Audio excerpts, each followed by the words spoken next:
Raven Kitsune, and this is the end. No, the cussing.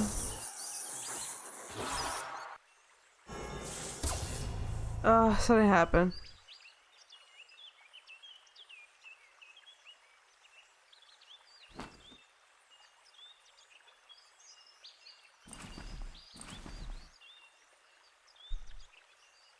Oh, sorry.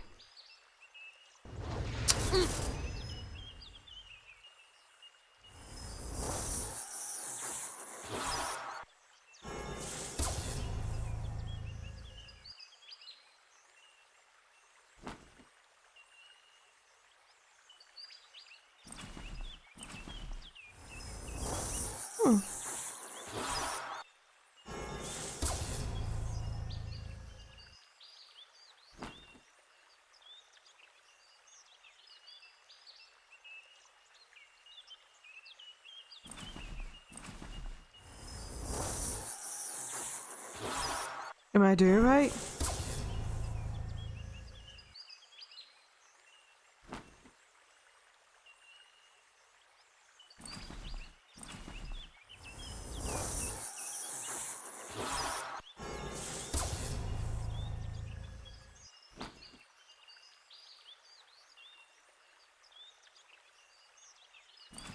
Have I done it?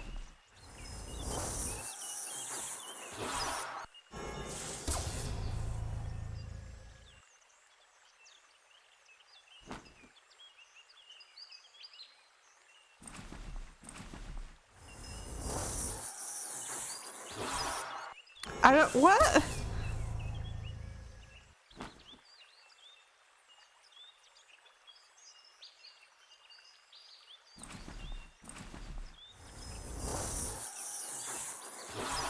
Oh, wait.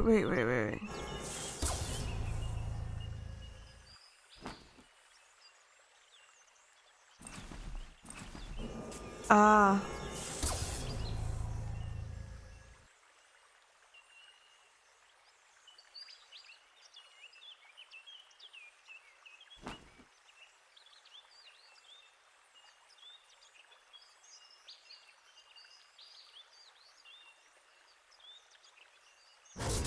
I got it.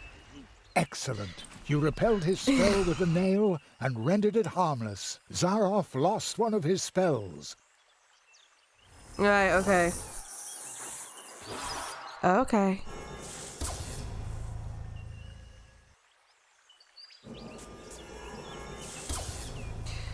So it's green with a silver nail.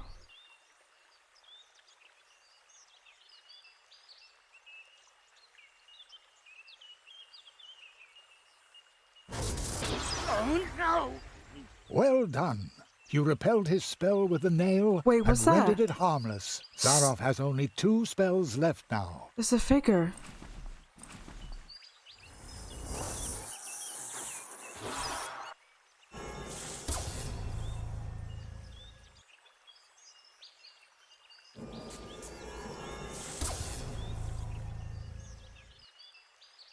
Come on. There's a figure there. I can see it in the background.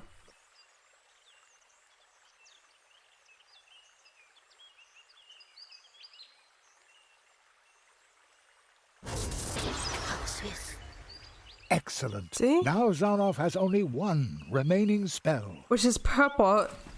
So I had to use the purple one with the black nail.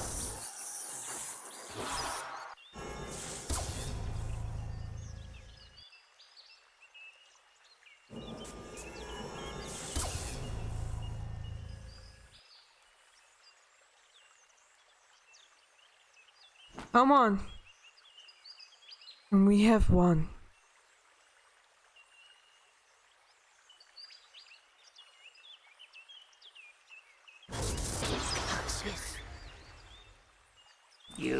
We won. You took everything I had. For this I shall... No. You. It is you. Marquis de Hoto.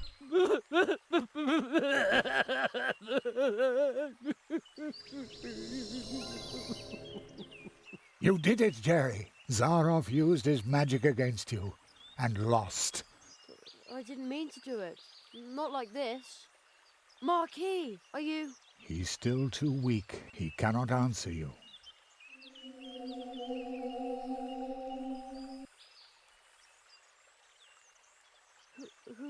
Who's the boy? Where did he come from? The tree, it remembers. It remembers the teacher and the apprentice who once visited this place. Zaroff did evil things. That's why he cannot look the child he once was in the eye. But who among us could, after all? Who is he? What does all this mean?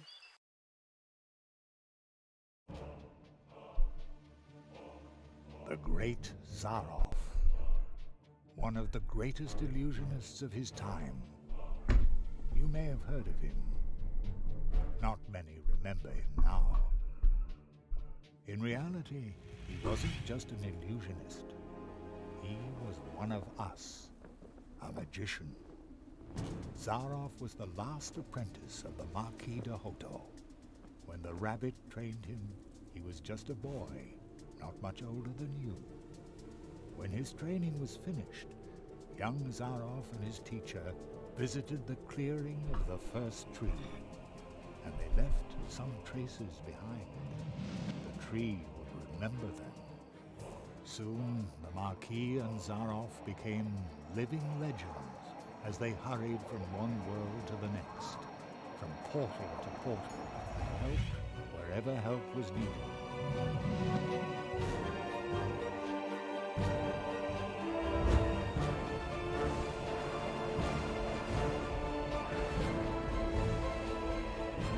They were true tree walkers, but their path led them to a place where darkness ingrained upon their souls.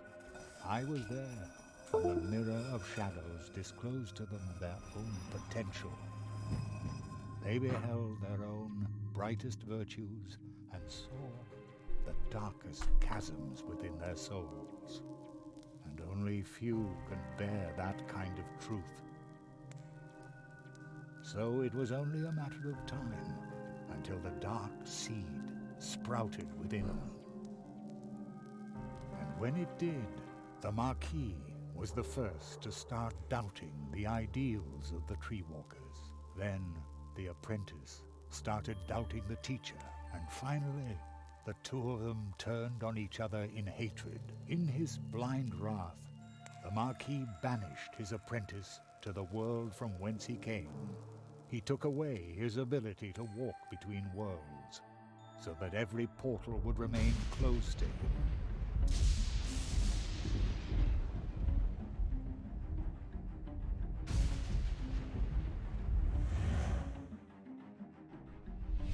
Zaroff became a prisoner in his own world. A world that had room for magic only on its stages. Thus he became the great Zaroff, the illusionist. But the appeal of the new tricks he invented to captivate his audience soon wore off, and Zaroff fell for a second time. Marooned, forgotten.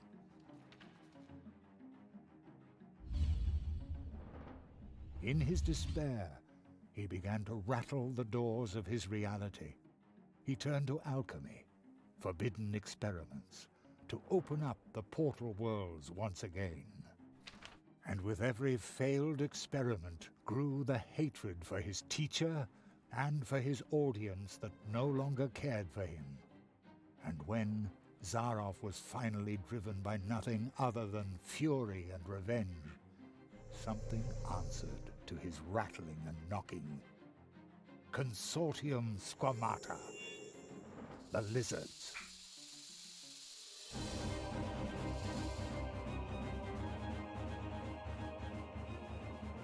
With its false promises, the Consortium had already passed through many worlds. promises that would disturb the balance of nature. Zaroff was approached by 4 members of the consortium. They offered the magician a deal. The lizards had surreptitiously obtained the ability to walk between worlds, but they didn't know the way to the most secret of places.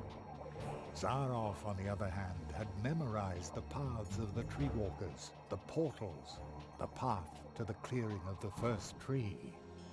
Thus he led the lizards through the portals, betraying the tree walker he had once been with every step of the way. In exchange, they gave him the power to cast a curse on one of the first trees. The lizards gave Zaroff 4 nails. 4 nails, made of 4 cursed metals, serving to drive the magician's spell deep into the trunk of the first tree, where it would take effect and make the inhabitants of the portal worlds his final audience, thus trying to obtain respect and glory by force. Zaroff's final great triumph. And while the portal worlds were suffering from the curse of Zaroff, the lizards invaded them, as they had done many times before. Only one could have provided help, but Zaroff's mentor, the Marquis de Hoto, had spiraled himself further into the darkness that the Mirror of Shadows had revealed to him. The Cold One. He was willing to let us freeze to death. The good tree walker who had trained Zaroff. I had already given up hope I would ever meet him again. But when Zaroff entered the clearing, the first tree remembered the magicians. When it recognized the threat that the apprentice posed, the first tree brought to life and sent out the memory of his teacher. So, the memory of the Marquis de Hoto, shaped long before his own corruption set in, left the clearing of the first tree, and promptly forgot that it was nothing but a memory. And once again, he was a true tree walker. He set forth to find himself an apprentice, somebody who would be able to stop Zaroff. He answered your call. The roots of the first tree run deep, even into our dreams. The Marquis found you, Jerry, because you had a dream.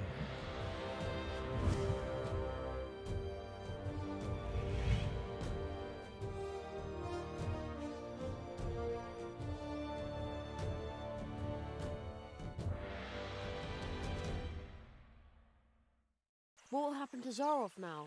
This place might be his only salvation.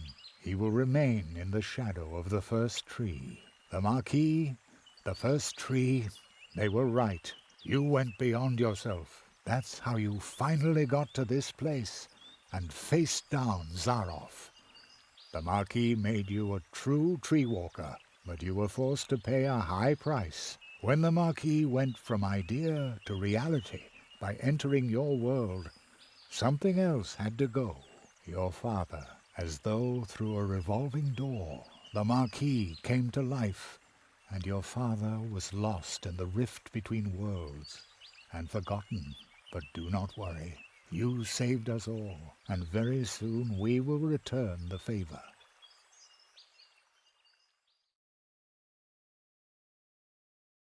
An acquaintance of mine once said, "Only those who get on the way can find their way." And so it came to pass that Jerry had to leave his mentor behind in the clearing of the first tree. Jerry knew that he had been more than the memory of a courageous, one-of-a-kind tree walker, more than the first tree of mousewood needing Jerry's help. He had been a friend. Then, for the last time, the Marquis slowly turned and lifted his hand as if to wave goodbye. I will never forget you, said Jeremiah Hazelnut. And I will never forget you. Came the reply from the shadows at the foot of the tree. And the boy knew the Marquis, the tree. He would remember him. When Jerry returned to Mousewood, lost in thought, there was music in the streets, because for the first time in a long while an apprentice had come to Mousewood to study the art of arts. And for the first time in a long while, the Treetop Festival, the celebration of friendship and courage, was held in honor of an apprentice who had finished his training, in honor of the tree walker, Jeremiah Hazelnut, the rabbit's apprentice.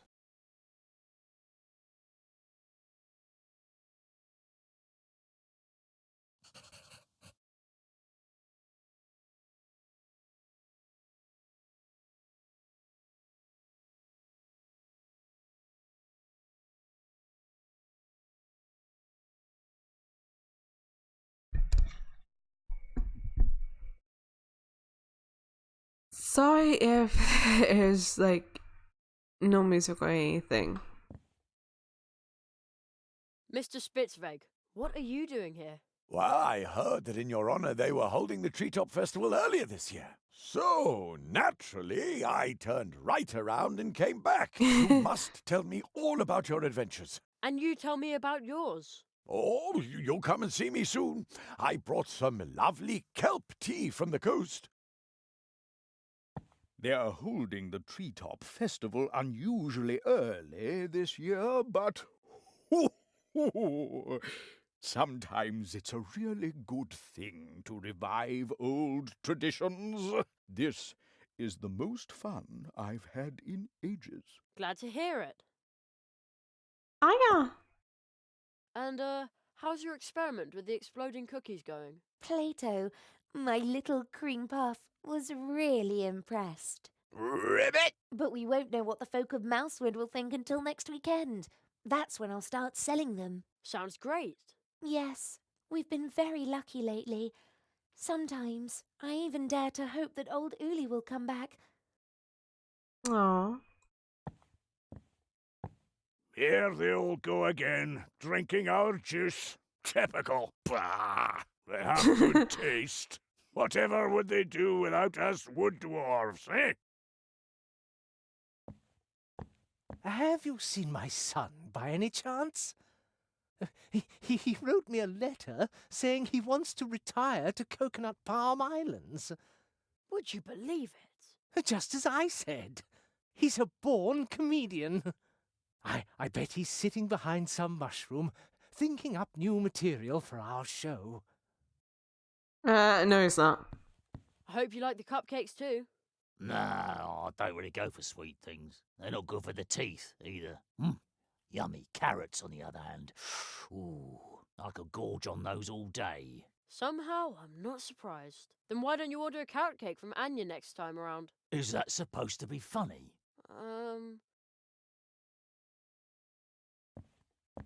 Dance at last! Oh, yes! Oh, hey!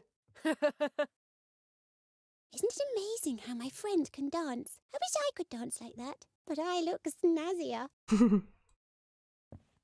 Here's our tree walker now. I hope I can interview you soon. Then you can let us in on how you tamed the lizards, chased off the crows, and defeated the evil magician. Okay, but... No false modesty, please. You've got a good face for the radio.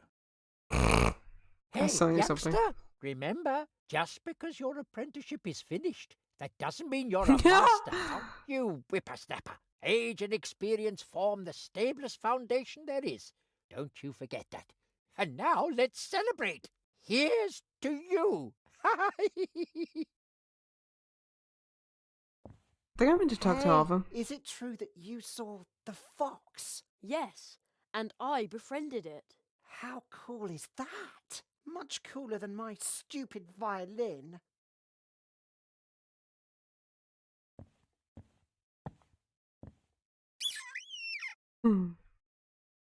This is a great party. Almost makes you forget all your troubles. Isn't this a grand table? We put it together yesterday in a hurry. Very stylish, boys. And it was great fun, too. Yes, diligent work is fun. You again? Not on duty, then? No, Penny is now the Crow Scout. He has to stay away from the cannon now. A few nights ago, he shot glow nuts at the town. I knew there was something wrong with him. Poor Penny. Whoops. I love the Treetop Festival. I come here every year. I have this magic premonition that you will not be the last apprentice the people of Mousewood acknowledge in this fashion.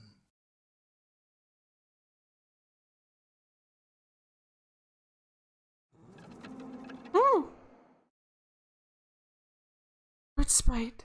Greetings, Jeremiah. The portals have recovered. You can go home now, Jerry. Are you ready?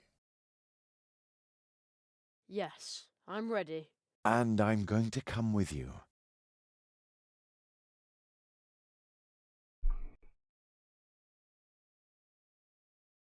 My father, my mother, will they be back?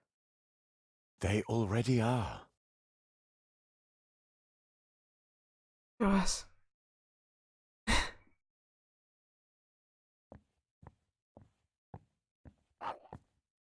Cherry, we've been waiting for you for an hour. I've had to stop your dad from eating the entire blackberry pie himself. I was hungry. I feel like I've been on my legs forever. Me too. Kitsune! Oh, our foxy friend is gone. Look at that bug. And that's all Jeremiah could say. The fox girl still claims that he cried. That's so not true. Thus Jeremiah Hazelnut returned home, and thus ends our story. But who was the masked one? But with every ending, other stories begin.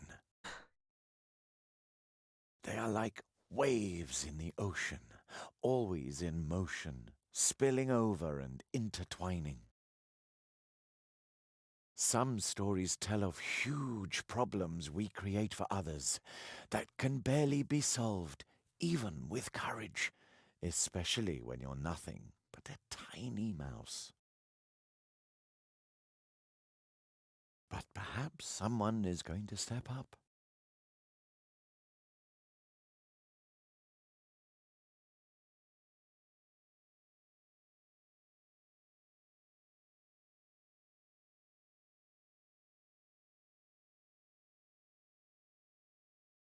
Is that it? And then there are scary tales as well. Secret, forbidden ones that you can only tell behind closed doors. Are you suddenly cold too? Maybe. Who was that boy? It's him.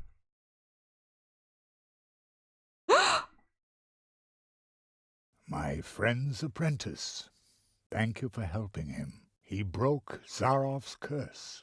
I underestimated Zaroff, and that boy too.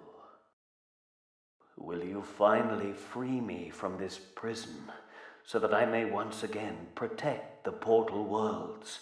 This kind of thing must never happen again. You know that this is impossible, old friend. Mahi did Hoto. Nothing is impossible.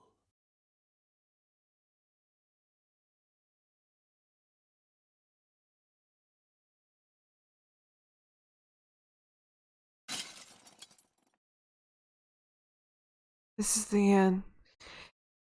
Well, ladies and gentlemen, that was the end of Night of the Rabbit. I'm Raven Kitsune. See ya.